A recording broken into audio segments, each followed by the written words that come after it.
ចឹងកំលៀតនៅសល់តិចតួច13បន្ទុកមុនឈ្នះបាទឥឡូវនេះគឺ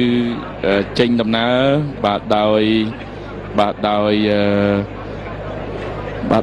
កីឡាករបាទបោកពីចេញដំបូងនេះគឺសៀវវង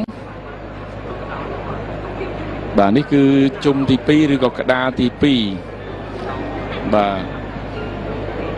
ប្រធានកាលពីប្រកួតជាមួយតកៅកងយុទ្ធភ័ពខេមរៈភូមិន្ទចំណាយពេលជាង1ម៉ោងដើម្បីយកឈ្នះបាទឥឡូវនេះគឺប៊ូលរបស់កងយុទ្ធភ័ពខេមរៈភូមិន្ទចេញហើយប៊ូលដំបូងបាទឃើញថាល្អគូសំបាទប៊ូលប៉ុណ្ណេះអាចយុទ្ធភូមិភាគពិសេសគាត់ចូលដែរបាទឬមិនទាន់វាយទេប៊ូលនេះបើសិនជាយើងលេងទូទៅណាប៉ុន្តែជាលក្ខណៈតិចនិចសម្រាប់កីឡាករជំនឿជាតិបាទកីឡាករអីយើងអត់ដឹងទេ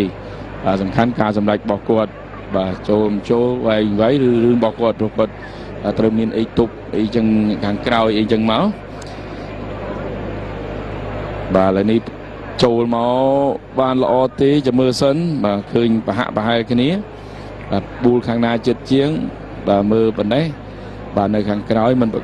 ពិបាកមើលបន្តិចដែរប៉ុន្តែมันថ្មីទេបាទមិញហេស៊ូមានបាទកីឡាកររបស់យុទ្ធភូមិភាគពិសេស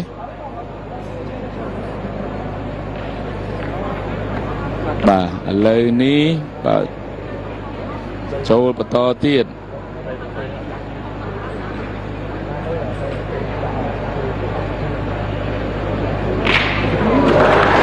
បាទមួយចេញបួលមួយ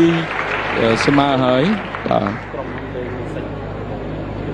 ទស្សនារូបភាពបញ្ជាក់ឡើងវិញអូយបាទវាបានល្អដែរតែដូចអត់ចេញបួលទេអរលោកស្រីកញ្ញាទីមេត្រីបាទបួលជាប្រភេទកីឡាដែលមានប្រជាប្រិយភាពបាទឃើញថាមិនថាចាស់ក្មេងបាទបរិសុទ្ធនារីគឺចូលចិត្តលេងបាទព្រោះថានៅតាមខេត្តនានាបាទយ៉ាងហោចពិសេសកន្លែងសាធារណៈឬក៏គេហៅថាកន្លែងមន្ទីរបាទស្ថាប័ននៅតាមខេត្តក៏ដូចជានៅក្នុងរាជធានីភ្នំពេញបាទក៏ដូចជាកន្លែងខ្លះបាទទីមកាហ្វេអីហ្នឹងក៏មានដែរបាទទីមកាហ្វេអីហ្នឹងក៏មានដែរបាទបាញ់មិញប៊ូលរបស់សៅសុភារ៉ាន់បាទនេះគឺយឹមសុភ័ណ្ឌបាទយឹមសុភ័ណ្ឌគាត់អង្គុយចេះចូលប៉ុន្តែសុភ័ណ្ឌគាត់ចាំមើលការចូលរបស់គាត់យ៉ាងម៉េចដែរបាទចូលបកគីប៊ូលខ្លួនឯងបាទប៊ូលចាស់បាទប៊ូលទី3បាទចេញអស់មកខាង3បាទ3សម្រាប់កងយុទ្ធភ័ពខេមរៈភូមិន្ទ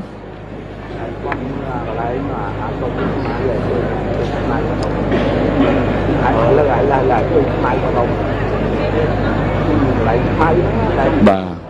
នេះទៅបន្តទៀតសម្រាប់កងយុទ្ធពលខេមរៈភូមិន្ទបាទបើយើងនិយាយស្ថាប័នរួមបាទក្រុមទាំងពីរនេះគឺជាកងទ័ពដូចគ្នាអីយយវាយចេញល្អមែនតើស៊ីនវងបាទប៊ូលទី4នេះបាទវាចេញបានល្អសម្រាប់បាទកីឡាករវ័យក្មេងរូបនេះបាទស៊ីនវងអូយបាទវាចេញបានល្អបាទឥឡូវនេះគឺបាទកីឡាករហេងស៊ូមានចូលឬយ៉ាងណាបាទសោបប៊ូលដែរមានព្រៀបសម្រាប់កងយុទ្ធភូមិភាគពិសេសគេច្រឡំតកងបាទឥឡូវនេះគឺស៊ូមានបាទស៊ូមានគាត់ចេញហើយប៊ូលចូលមកកឹបគ្នាខាងក្រៅបន្តិចនៅចូលបន្តទៀតឬយ៉ាងណាបាទលោកស្រីនិងកញ្ញាទីមេត្រីអរគុណប្រិមិត្តដែលកំពុងតាមដានបាទទស្សនាការផ្សាយផ្ទាល់របស់ BTV ការប្រកួតនេះគឺលេងនៅពហុកីឡដ្ឋានជាតិបាទរបស់យើងបាទហើយទីលានប៊ូលបាទនៅក្នុងពហុកីឡដ្ឋានជាតិបងប្អូន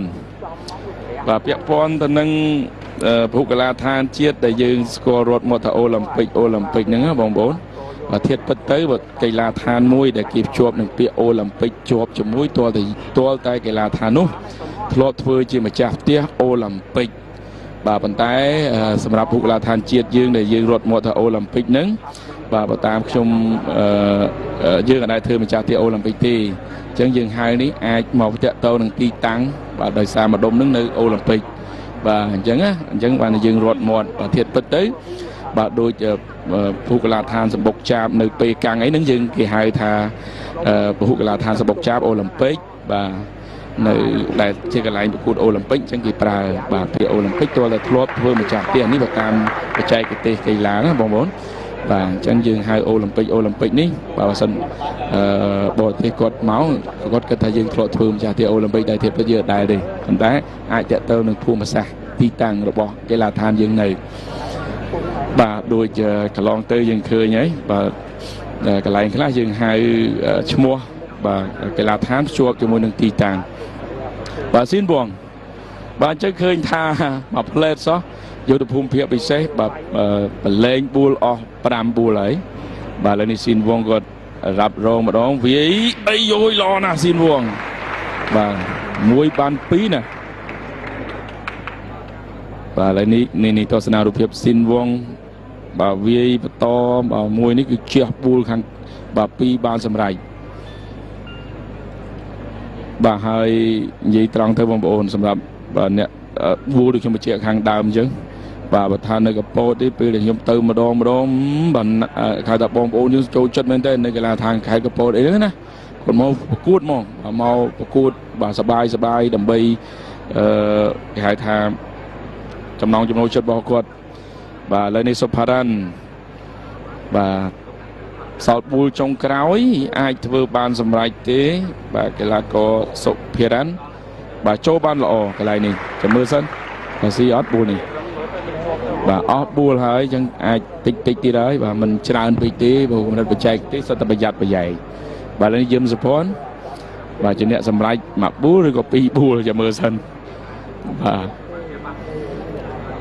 ហើយយើងឃើញបើនិយាយបាត់ដំបងក៏វិស័យកីឡាបួលនេះក៏គួរឲ្យកត់សម្គាល់ដែរបាទបួលសម្រាប់នៅបាត់ដំបងបងប្អូនវាយចេញតែម្ដងសុភ័ណ្ឌអូយបាទបដោះអសន្ន2សិនឥឡូវយើងមើលគណៈកម្មការចៅក្រមអញ្ញាកដាក៏សម្ដែងសិនបាទនេះសុភ័ណ្ឌបាទនៅតែត្រង់បាទវិរៈកីឡាករនេះកែលេងគ្រូបង្វឹកបាទគាត់ស្ងប់ស្ងាត់បាទពិនិត្យមើលសិនស៊ីប្រមាណតែត្រូវវាស់បាទមិនត្រូវវាស់សម្រេចឥឡូវបាទវាស់មែនដើម្បីឲ្យដឹងថាត្រូវស៊ីប្រមាណបាទលោកស្រីនិងកញ្ញាទីមត្រីកុំភ្លេចស្អែកបាទចូលរួមទស្សនាបងប្អូនបន្ទាយមានជ័យចូលរួមទស្សនាលើកទឹកចិត្តក្រុមបាល់ទាត់ខេត្តបន្ទាយមានជ័យនិងត្បូងឃ្មុំទាំងអស់គ្នាការប្រកួតបាល់ទាត់ពានរង្វាន់សម្ដេចអគ្គមហាសេនាបតីរាជានុសែនលើកទី17ពានថ្នាក់ខេត្តវគ្គពាក់កណ្ដាលផ្ដាច់ព្រាត់បាទបន្ទាយមានជ័យត្រូវការកម្លាំងចិត្តបន្ថែមដើម្បីវាយបកយកឈ្នះខេត្តត្បូងឃ្មុំព្រោះតែជើងទី1ត្បូងឃ្មុំនៅមុខ 4-1 បាទនៅកំពង់ធំដូចគ្នាបងប្អូនបាទឥឡូវនេះគឺបាន3ពិន្ទុថែមបាទ5ទល់នឹង0បាទនៅកំពង់ធំបងប្អូនកំពង់ធំគ្រប់ស្រុកបានអញ្ជើញទៅកីឡាដ្ឋានខេត្តកំពង់ធំបាទដើម្បីទស្សនាលើកទឹកចិត្តកំពង់ធំបាទដើម្បី